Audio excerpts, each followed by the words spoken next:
Hello everyone, welcome back to basic study time. तो अब हम इकोनॉमिक्स की एक सीरीज़ स्टार्ट करने वाले हैं जिसमें हम पूरा इकोनॉमिक्स डिस्कस करने की कोशिश करेंगे। तो हम स्टार्टिंग कर रहे हैं माइक्रो इकोनॉमिक्स से, माइक्रो से। तो इसी तरह से micro, macro, development and planning, money and banking, हम पूरा इकोनॉमिक्स पढ़ने की कोशिश करेंगे। HPPGT का इकोनॉमिक्स का एग्ज़ाम जल्दी ही आने वाला है, तो ये हमारा इस सीरीज़ में एक टाइप का रिवीजन रहेगा, रिवीजन टाइप का। तो चलिए स्टार्ट करते हैं फर्स्ट वीडियो। देखिए, इकोनॉमिक्स कौन सी भाषा से लिया गया है? तो ये लिया गया है, ग्रीक भाषा का वर्ड है इकोनॉमिक्स। ओइकस और नेमेन से लिया गया है। ओइकोस का अर्थ क्या होता है? हाउस होल्ड, और नेमेन का अर्थ होता है मैनेजमेंट, यानी कि हाउस होल्ड मैनेजमेंट, जिसका अर्थ है गृह प्रबंध की एक घर को किस तरह से मैनेज किया जाता है। एक घर में बहुत सारी चीज़ों की ज़रूरत होती है, बट एक परिवार के पास इतने सारे सोर्सेज नहीं होते हैं कि वो अपनी हर चीज़ को, हर इच्छा को पूरा करे। तो उसके लिए जो है हाउस होल्ड मैनेजमेंट, इसका ये तात्पर्य लिया गया है।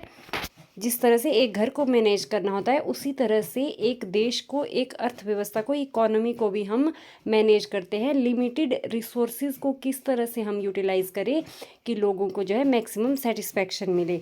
इसलिए देखिए, इकोनॉमिक्स क्या है, इसकी डेफिनेशन अगर हम समझने की कोशिश करेंगे तो economics is a study of those activities of human beings which are concerned with the satisfaction of unlimited wants. हमारी आवश्यकताएं क्या होती है? Unlimited, by utilizing limited resources.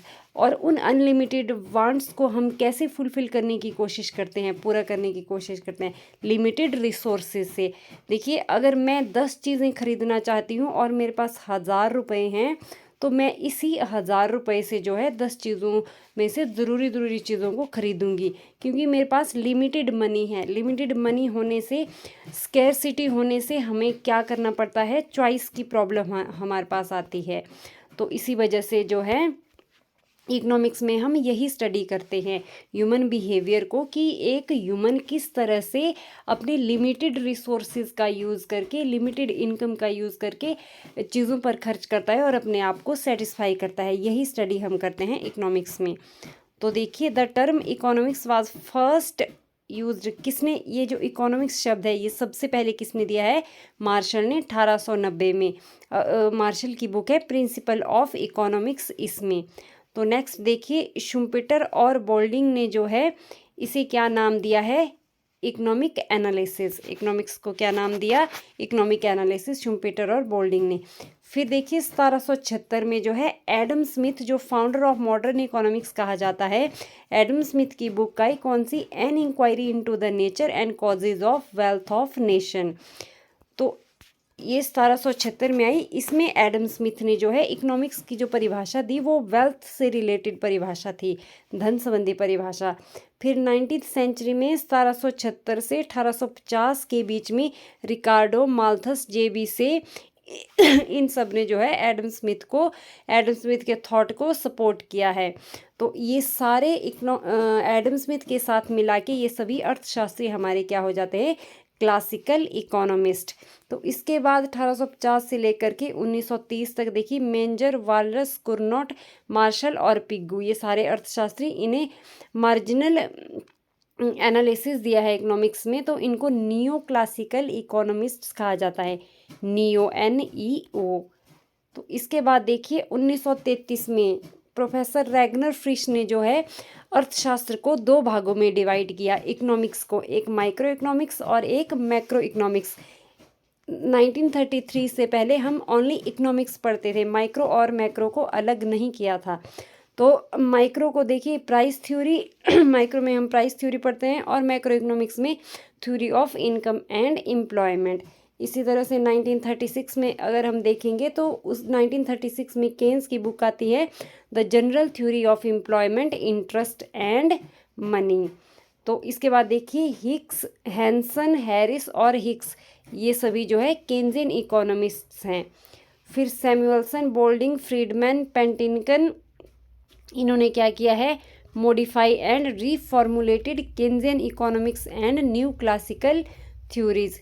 इसको इन्होंने रीमॉडिफाइड किया है, इसलिए इन्हें कहा जाता है पोस्ट केन्जियन इकोनॉमिस्ट्स। याद रखना है, पोस्ट केन्जियन इकोनॉमिस्ट्स में कौन कौन आते हैं, सैमुअल्सन, बोल्डिंग, फ्रीडमैन और पेंटिनकिन। नेक्स्ट देखिए, इकोनॉमिक्स की डेफिनेशन क्या क्या दी है, मोस्ट इम्पॉर्टेंट है, पेपर में पूछा जाता है। तो वैसे तो इकोनॉमिक्स की डेफिनेशन की कुछ अर्थशास्त्रियों ने कहा है कि डेफिनेशन देने की कोई ज़रूरत नहीं है। अगर हम इसको डेफिनेशन इकोनॉमिक्स की देते हैं तो हम इसको जो है इसके स्कोप को लिमिटेड कर देते हैं। कुछ अर्थशास्त्रियों का मानना ये है, क्योंकि एक दूसरी बात ये है कि इकोनॉमिक्स जो है, इकोनॉमिक्स सब्जेक्ट जो है कंटिन्यूसली ग्रो कर रहा है। जैसे पहले इकोनॉमिक्स में हम माइक्रो मैक्रो पढ़ते थे, वेलफेयर इकोनॉमिक्स हम नहीं पढ़ते थे, इकोनोमेट्रिक्स को भी इंक्लूड नहीं किया था। इस तरह से नई नई चीज़ें इसमें ऐड हो रही है, तो इस तरह से जो है ये ग्रोइंग सब्जेक्ट है। तो अब देखिए गुन्नर मिर्डल ने क्या कहा है, such definition are both unnecessary and undesirable. जो इकोनॉमिक्स की बहुत सारी डेफिनेशन दी है वो अननेसेसरी है। फिर जैकब वाइनर ने डेफिनेशन के बारे में कहा है कि economics is what economists do. जो अर्थशास्त्री करते हैं वही इकोनॉमिक्स है। फिर पॉल सैमुअल्सन की परिभाषा है, beginners often want a short definition of economics and in response to this demand there is no shortage of supply। मतलब कि बिगनर्स जो है इकोनॉमिक्स की डेफिनेशन चाहते हैं, शॉर्ट डेफिनेशन की, एक छोटे कुछ शब्दों में आप इकोनॉमिक्स को डिफ़ाइन करो, और इसके बदले में उनके पास जो है ये जो डिमांड होती है उनकी डेफिनेशन की, तो सप्लाई भी कम नहीं होती है। देयर इज़ नो शॉर्टेज, मतलब लोग अपने अपने तरीके से बहुत सारी इकोनॉमिक्स की डेफिनेशन उनके सामने रख देते हैं। अब देखिए, अब ये मोस्ट इम्पॉर्टेंट है, इकोनॉमिक्स में जो है एडम स्मिथ ने जो परिभाषा दी है 1776 में, वो वेल्थ डेफिनेशन है। वेल्थ को सामने रखकर इकोनॉमिक्स को स्टडी किया है किसने, एडम स्मिथ ने। और वेल्थ को क्या माना है, मटेरियल थिंग्स को ही वेल्थ माना है, कि आपके पास जितनी ज़्यादा वेल्थ होगी उतना ज़्यादा सेटिस्फेक्शन होगा।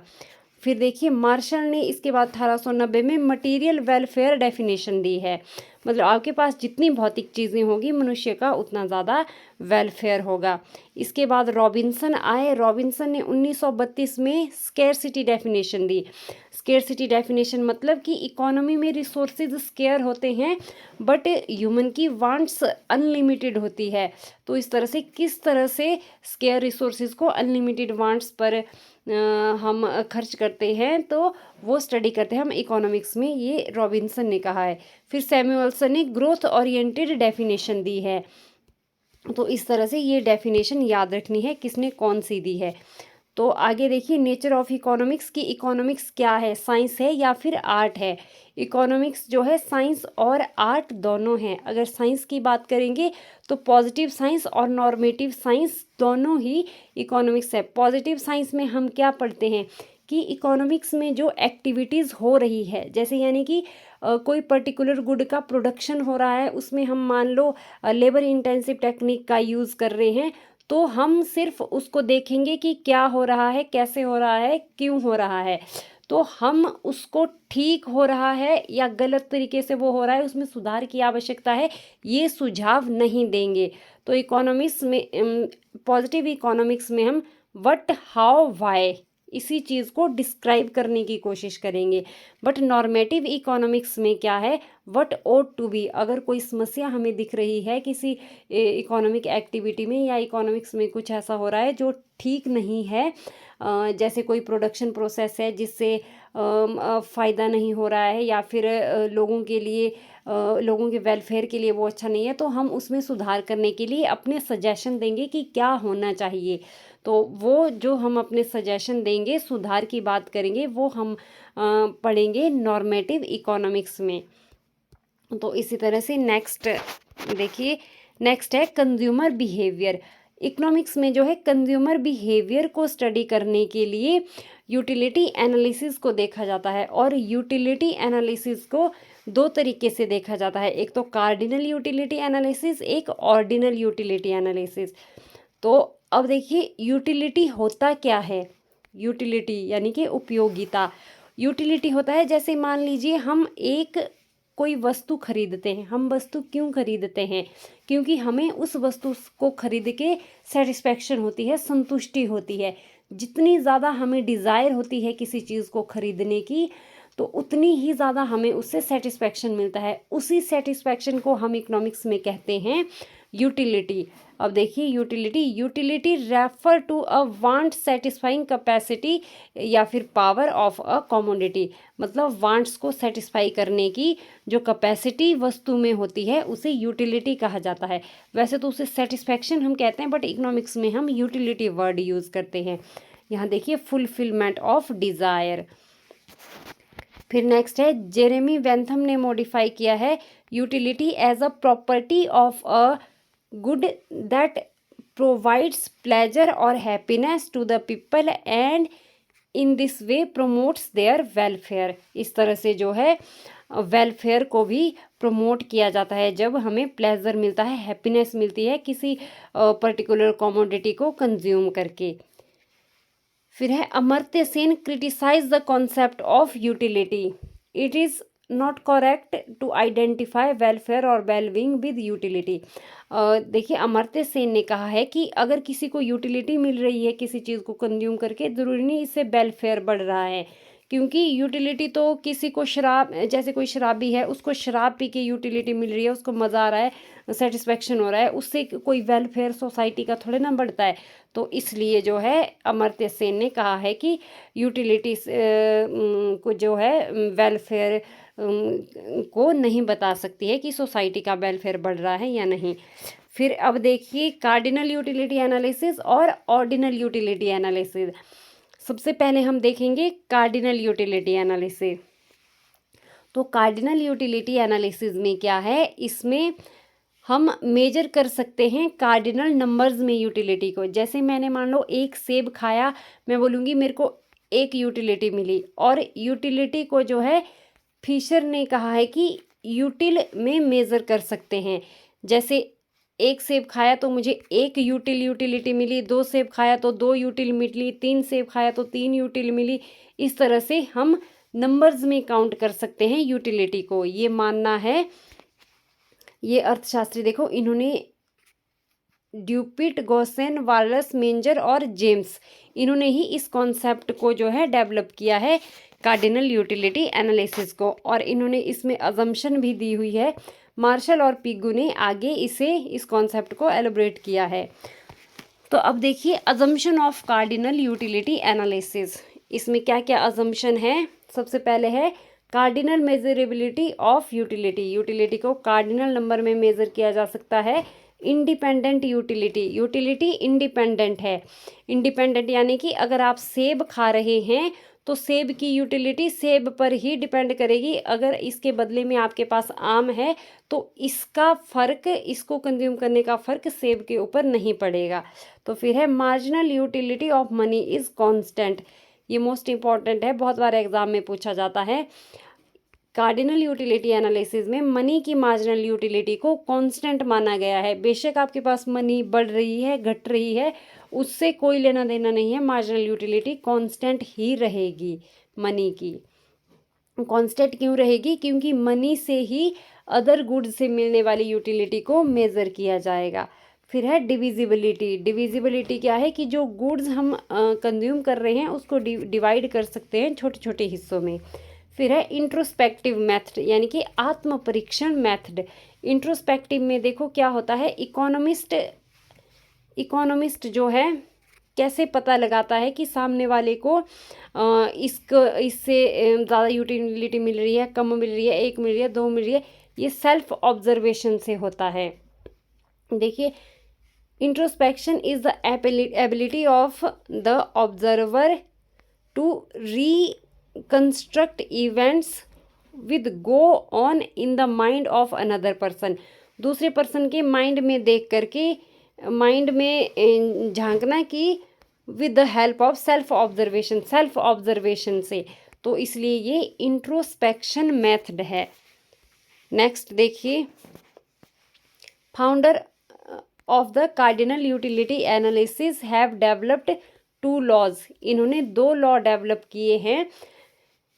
फर्स्ट है law of diminishing marginal utility, second है law of equi marginal utility. अब डिमिनिशिंग मार्जिनल यूटिलिटी क्या होता है, मतलब कि जैसे जैसे हम एक पर्टिकुलर कमोडिटी का ज़्यादा कंजम्पशन करते जाते हैं, हमारे लिए क्या होता है, सेटिस्फेक्शन हमें मिलती है, तो हमें बाद में उसकी कम डिज़ायर होती है।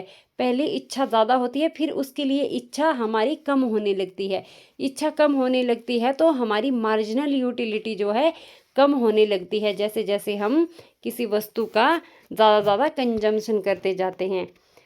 और इसको समझने से पहले हम एक बार ये देख लेते हैं कि टोटल यूटिलिटी और मार्जिनल यूटिलिटी क्या होती है।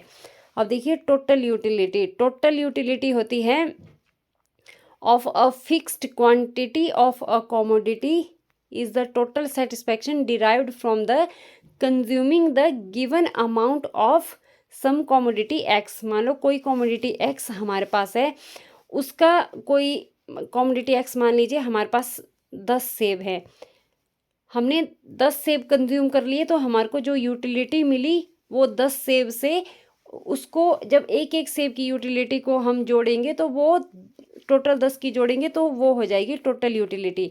अगर 5 सेब है, 10 में से हमने 5 खाए, तो 5 सेब खाने से हमें जो टोटल यूटिलिटी मिलेगी, उन सब की यूटिलिटी को जोड़ के पांचों की, वो हमारी होगी टोटल यूटिलिटी। तो फिर देखिए, मार्जिनल यूटिलिटी क्या होता है, जब टोटल यूटिलिटी में हमारे चेंज होता है। टोटल यूटिलिटी में कैसे चेंज आएगा, पहले मान लीजिए मैंने 5 सेब खाए, मेरे को उससे मिली 10 यूटिलिटी। फिर मैंने छठा सेब खाया, फिर छठे सेब से मेरे को मिलती है 2 यूटिलिटी। 10 और 2 कितनी हो गई, 12। तो टोटल यूटिलिटी तो हो गई 12, मगर इससे छठी यूनिट से, छठे सेब खाने से जो मेरे को 2 यूटिलिटी मिली, ये क्या है, ये है मेरी मार्जिनल यूटिलिटी। मार्जिनल होता है मतलब एक एडिशनल यूनिट का कंजम्पशन करने से, एडिशनल यूनिट, एक कमोडिटी की एडिशनल यूनिट जब मैं कंज्यूम करूँगी, उससे जो मेरे को यूटिलिटी मिलेगी, उसको हम कहेंगे मार्जिनल यूटिलिटी। तो मार्जिनल यूटिलिटी का यहाँ फॉर्मूला देखिए। मार्जिनल यूटिलिटी मतलब 5वें सेब से मिलने वाली marginal utility, total utility 5 minus total utility 4, यानी पीछे वाला सेब, अभी वाला सेब, पीछे वाले सेब से जितनी टोटल यूटिलिटी मिली थी वो 5वें से माइनस करके, तो ये हो जाएगा। इस तरह से भी लिखते हैं, total utility n minus total utility n minus 1। फिर टोटल यूटिलिटी क्या होता है, टोटल यूटिलिटी जितनी भी मार्जिनल यूटिलिटी है उन सबको अगर जोड़ेंगे तो ये हमारे पास टोटल यूटिलिटी आ जाएगा। फिर मार्जिनल यूटिलिटी को हम इस तरह से भी लिखते हैं, change in total utility divided by change in quantity. अब देखिए, यहाँ पर डायग्राम दिया हुआ है और साथ में एक शेड्यूल भी दिया हुआ है। इसमें क्या है, एप्पल्स का कंजम्पशन हो रहा है, ये कंटिन्यूसली बढ़ रहा है। और टोटल यूटिलिटी क्या है, टोटल यूटिलिटी भी हमारी धीरे धीरे पहले बढ़ रही है, फिर मैक्सिमम हो जाती है और फिर घटने लगती है। ये कैसे होता है, क्योंकि मार्जिनल यूटिलिटी देखिए कंटिन्यूसली हमारी कम हो रही है। जैसे कि स्टार्टिंग में हम जब एक सेब खा रहे हैं तो 4 यूटिलिटी मिल रही है, जब दूसरा सेब खाया तो 3 मिली, मतलब एक सेब खा के मेरे को थोड़ा सेटिस्फेक्शन हुआ, दूसरे में थोड़ी इच्छा कम हो गई सेब खाने की, तीसरे में और कम हो गई, चौथे में और कम हो गई, पांचवें में ऐसा हो गया कि टोटल यूटिलिटी मैक्सिमम हो गई। अब इससे ज़्यादा अगर मेरे को सेब खिलाएगा, मेरे को उल्टी आ जाएगी, तो क्या हो गया, छठे सेब से मेरी मार्जिनल यूटिलिटी नेगेटिव हो जाती है। तो इसी तरह से इनको अगर जोड़ेंगे, 4 3 7, 7 2 9, 9 1 10, फिर 10 0 10, फिर 10 माइनस, इस तरह से इन फॉर्मूले से हम टोटल यूटिलिटी और मार्जिनल यूटिलिटी निकाल सकते हैं। अब यहाँ पर देखिए डायग्राम में दिया हुआ है, ये है मार्जिनल यूटिलिटी कर्व, ये है टोटल यूटिलिटी कर्व। तो यहाँ पर क्या होता है, जब मार्जिनल यूटिलिटी 0 होती है तो टोटल यूटिलिटी हमारी मैक्सिमम होती है, और जब मार्जिनल यूटिलिटी 0 होती है तो इस पॉइंट को कहा जाता है पॉइंट ऑफ सैचुरेशन, यानी कि तृप्ति पॉइंट। पूर्ण तृप्ति हो गई है सेब खा के, इससे ज़्यादा देंगे तो उल्टी आ जाएगी। तो इस तरह से ये होता है कहाँ पर, जहाँ पर मार्जिनल यूटिलिटी हमारी ज़ीरो होती है। देखिए टोटल यूटिलिटी कभी भी नेगेटिव नहीं होती है, ये हमेशा ऊपर रहेगी, इस लाइन से नीचे कभी नहीं आएगी। बट ये जो मार्जिनल यूटिलिटी होती है ये पॉजिटिव भी होती है, ज़ीरो भी होती है और नेगेटिव भी हो जाती है। तो इसी तरह से इस तरफ से यूटिलिटी है, यहाँ पर हम यूटिलिटी लेंगे, यहाँ पर क्वांटिटी ऑफ कमोडिटी लेंगे जिसको हम कंज्यूम कर रहे हैं। तो इस तरह से ये टोटल यूटिलिटी और मार्जिनल यूटिलिटी। फिर देखिए law of diminishing marginal utility. Law of diminishing marginal utility क्या है? Marginal utility of a good diminishes. कैसे डिमिनिशेस होती है? As on individual consumed more unit of a good. जैसे जैसे हम उसको ज़्यादा कंज्यूम करते जाते हैं तो उससे मिलने वाली यूटिलिटी कम होने लगती है। The law of diminishing marginal utility means that the total utility increases at a decreasing rate. इसमें क्या होता है? टोटल यूटिलिटी हमारी बढ़ती है बट कैसे? डिक्रीजिंग रेट में। फिर है ये जो law of diminishing marginal utility है, इस नियम को जो है 1854 में गॉसेन ने दिया है। इसीलिए जो है जेम्स ने इसको क्या नाम दिया है? गॉसेन का प्रथम नियम। और मार्शल ने इस नियम को क्या नाम दिया है? मार्शल ने ये नाम दिया है law of diminishing marginal utility. फिर अजम्पशन अगर देखेंगे इसकी, तो अजम्पशन कार्डिनल यूटिलिटी के जैसी ही सेम रहेगी कि utility measured in cardinal number, independent marginal utility of money is constant, continuous consumption continuous होना बहुत ज़रूरी है। जैसे हम अगर सेब अभी खा रहे हैं तो मैं अभी एक खाऊंगी, अभी दूसरा, तीसरा, चौथा, पांचवा, ये नहीं कि एक सेब मैंने आज खाया, एक कल खाया, एक परसों खाया। तो इस तरह से मेरी मार्जिनल यूटिलिटी जो है कम नहीं होगी। मेरे को आज भी सेटिस्फैक्शन मिल रहा है सेब खा के, कल भी मिल रहा है, परसों भी मिल रहा है, सेटिस्फैक्शन कम नहीं हो रहा है। तो इस तरह से कंजम्पशन नहीं होना चाहिए, कंटिन्यूअस कंजम्पशन होना चाहिए। फिर है suitable quantity of a commodity is consumed. Suitable quantity मतलब एक स्टैंडर्ड यूनिट का कंजम्पशन। जैसे हम अगर चाय पी रहे हैं, ऐसा नहीं कि एक एक बूंद करके पी रहे हैं। अगर एक एक बूंद करके पियेंगे सेटिस्फैक्शन कभी नहीं होगा। जैसे प्यास लग रही है, मैं पानी पी रही हूँ एक एक बूंद करके, ऐसा नहीं। तो जितना हम पी सकते हैं उतना ही हम पानी पिए। ऐसे एक एक ऐसे बहुत छोटी छोटी इकाइयों में अगर उसको बांटेंगे तो उस तरह से जो है सेटिस्फैक्शन कभी नहीं होगा। सेटिस्फैक्शन कभी नहीं होगा तो मार्जिनल यूटिलिटी भी कभी कम नहीं होगी। तो इस तरह से नेक्स्ट है इनकम कांस्टेंट रहनी चाहिए, प्राइस कांस्टेंट होना चाहिए कमोडिटी का, सब्स्टिट्यूट कमोडिटी का भी जो उससे रिलेटेड है। तो टेस्ट, फैशन और हैबिट्स, ये सारी जो है कंज्यूमर की कांस्टेंट होनी चाहिए। हम इकोनॉमिक्स में पढ़ते हैं अन्य बातें समान रहने पर, तो वो अन्य बातें हैं ये, जब एक चीज़ को स्टडी करते हैं तो दो चीज़ों में रिलेशन को स्टडी करते हैं तो उन दो चीज़ों में रिलेशन में ही परिवर्तन आना चाहिए। जो अन्य बातें हैं जो उनसे रिलेटेड होते हैं, जैसे डिमांड और क्वांटिटी में, जैसे हम डिमांड और प्राइस में रिलेशन देखते हैं तो डिमांड और प्राइस में ही परिवर्तन होना चाहिए। ऐसा नहीं कि साइड में एक इससे रिलेटेड सब्स्टिट्यूट गुड है उसमें प्राइस हो रहा है, इन कंज्यूमर की इनकम में चेंज आ रहा है, टेस्ट में चेंज आ रहा है, या फिर फैशन में चेंज आ रहा है, तो ये इन सब चीज़ों को कांस्टेंट मान लेते हैं जब भी हम इकोनॉमिक्स में कोई थ्योरी पढ़ते हैं। ये क्यों ज़रूरी होता है? क्योंकि इनमें जो है रिलेशन को बताने के लिए इनको कांस्टेंट रखना ज़रूरी है। अगर इनमें चेंज हो जाएगा तो इनमें रिलेशन बताना मुश्किल हो जाएगा, क्योंकि इनका अदर फैक्टर जो हैं जिनको कांस्टेंट रखते हैं उनका भी असर होता है उन वेरिएबल्स के ऊपर जिनको हम स्टडी कर रहे होते हैं। तो इस तरह से स्टडी करने में मुश्किल ना हो अदर थिंग्स, इसको कहा जाता है सेटेरस पेरिवस। सेटेरस पेरिवस ये भी एग्जाम में पूछा जाता है, इसको भी याद रखने की। सेटेरस पेरिवस क्या होता है? अन्य बातें समान रहना।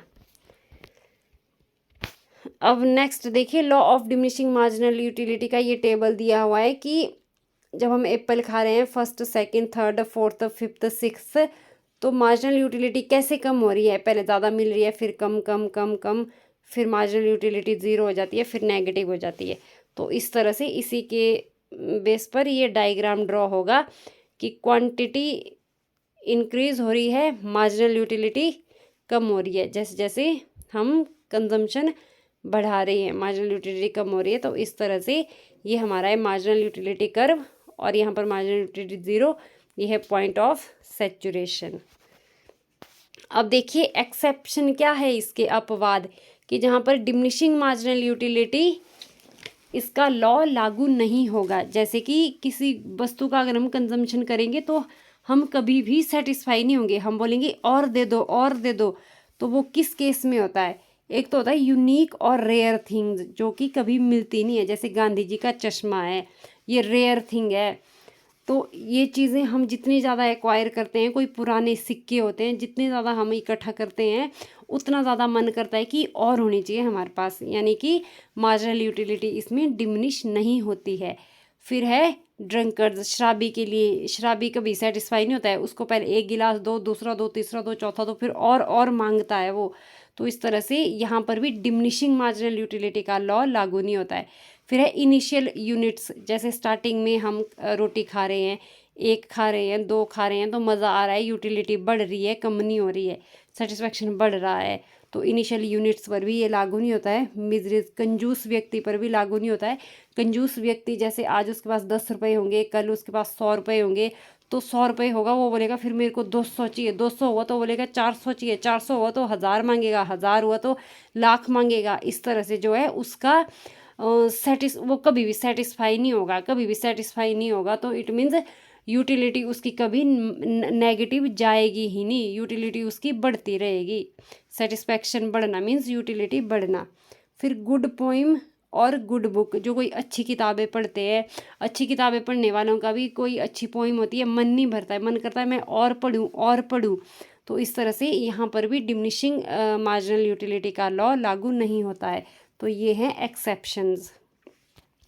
फिर देखिए causes of application of this law, ये लॉ कब लागू होता है डिमिनिशिंग मार्जिनल यूटिलिटी का, commodities are perfect imperfect substitute, जैसे चाय और कॉफ़ी है, चाय और कॉफ़ी, अगर अगर चाय महंगी हो गई तो मैं कॉफ़ी ही पीऊँगी, मैं चाय कभी नहीं पीऊँगी, ऐसा नहीं होता है। कॉमोडिटीज़ जो है इम्परफेक्ट सब, जिसको चाय की लत है वो चाय ही पिएगा, चाय जितनी मर्जी महंगी हो जाए, और जिसको कॉफ़ी की लत है वो कॉफ़ी ही पिएगा, चाहे कॉफ़ी जितनी मर्जी महंगी हो जाए। मगर ऐसा होता है कि एक पर्टिकुलर गुड को हम जितना ज़्यादा कंज्यूम करते हैं, एक टाइम ऐसा आता है कि हमारे को संतुष्टि हो जाती है, हम बोलते हैं बस अब नहीं चाहिए।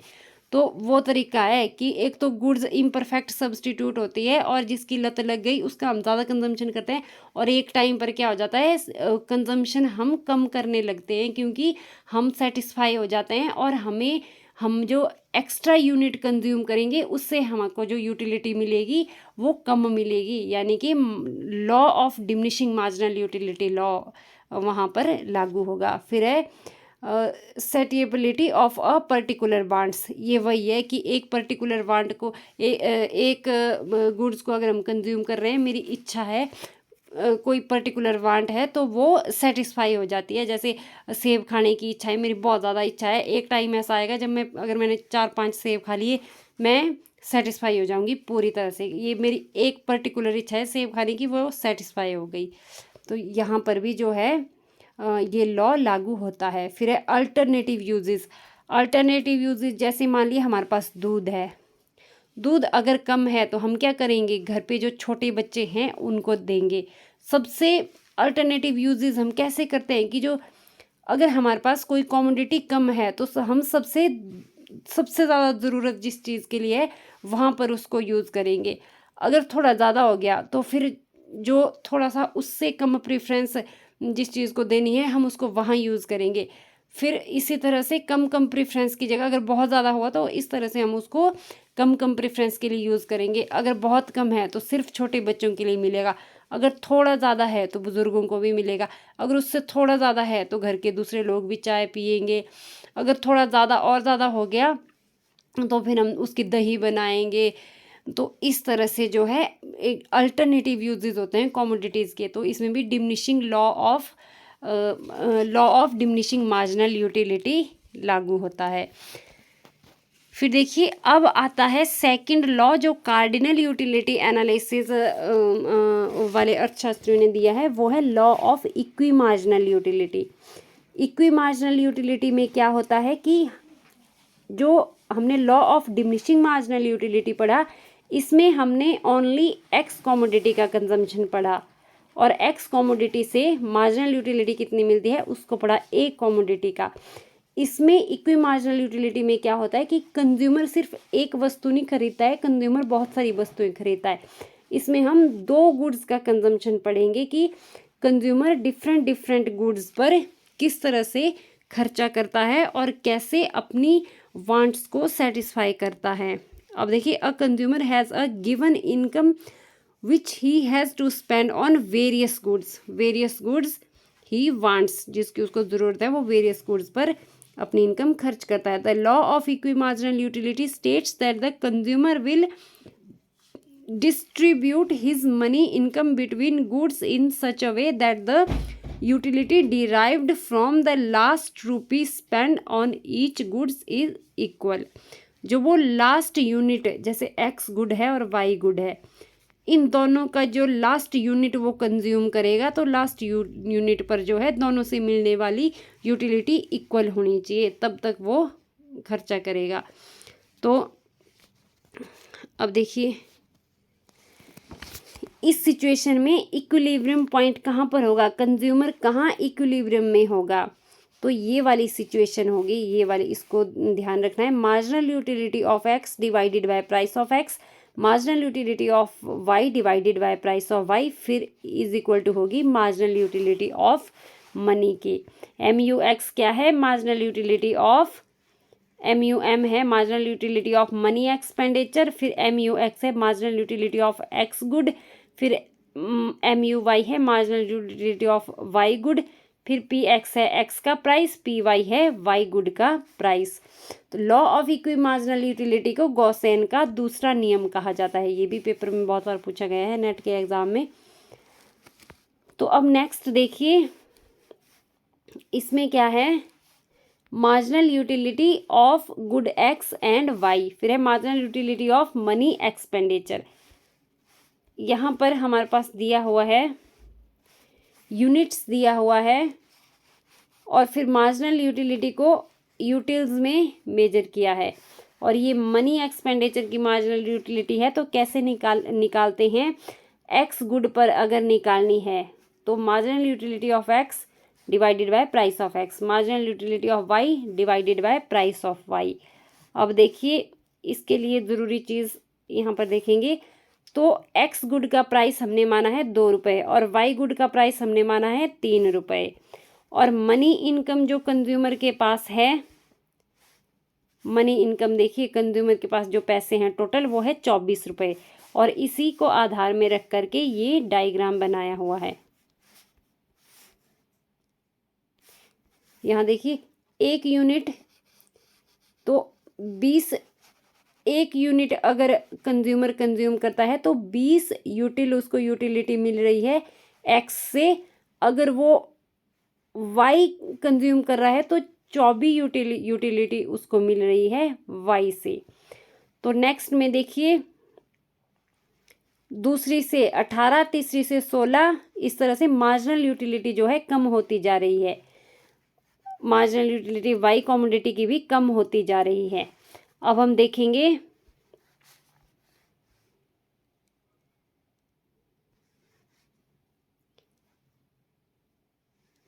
यहाँ पर देखिए 5 और 5, ये 5 कैसे आता है हमारे पास, यहाँ पर है 15 यूटिलिटी मिल रही है वाई को कंज्यूम करने से, और 10 यूटिलिटी मिल रही है एक्स को कंज्यूम करने से, और एक्स का प्राइस कितना है 2 रुपये, 2 रुपये है ना।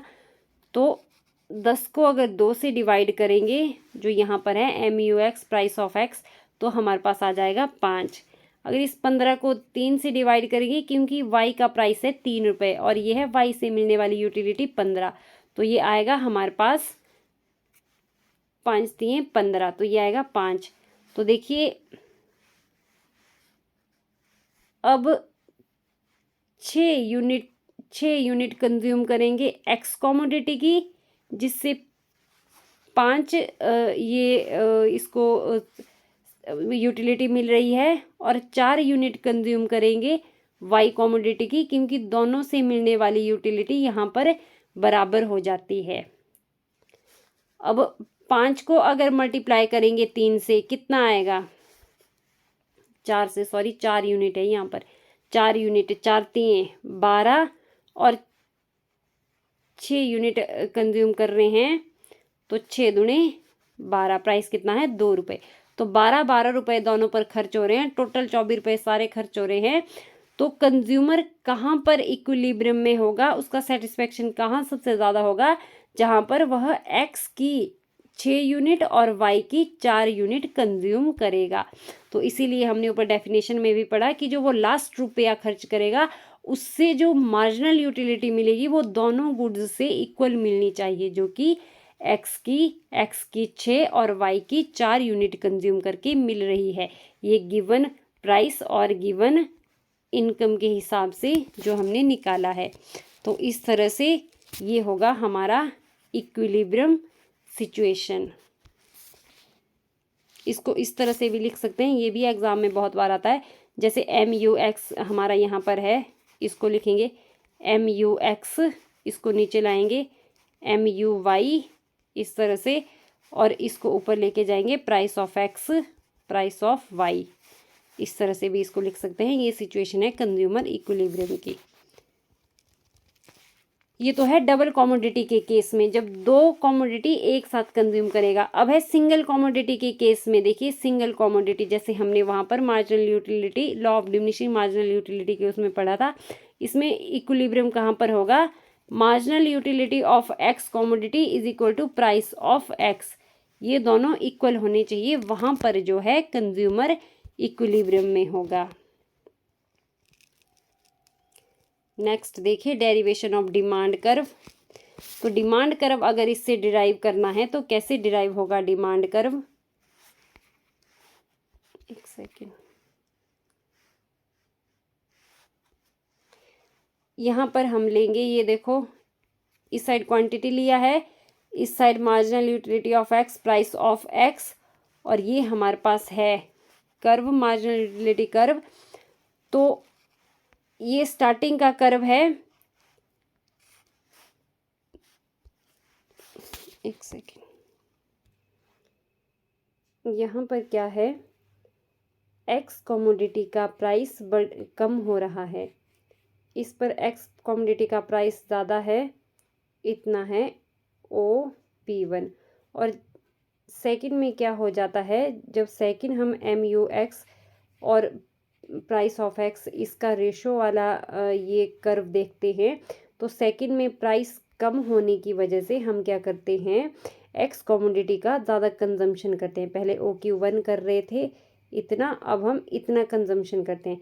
जब हम ज़्यादा कंजम्पशन करते हैं इसका, तो ज़्यादा कंजम्पशन में क्या होता है, यूटिलिटी कम हो जाती है।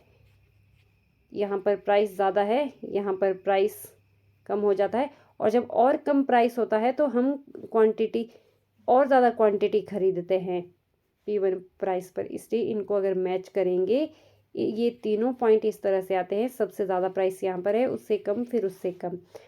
अब देखिए हम ये ratio marginal utility of X divided bye PX का जो ये कर्व यहाँ पर हमने बनाए हुए हैं, इसको हम इस कर्व को आगे शिफ्ट कर रहे हैं, क्योंकि हमने क्या करना है, MUX PX is equal to MUM, marginal utility of money से हमने इसको मैच करना है, इक्वल करना है। इसीलिए हमें इक्विलिब्रियम पॉइंट पर लाने के लिए इसको ऊपर शिफ्ट करना पड़ेगा, यही इक्विलिब्रियम पॉइंट होता है, और इसी के आधार पर हम ड्रॉ करते हैं डिमांड कर्व।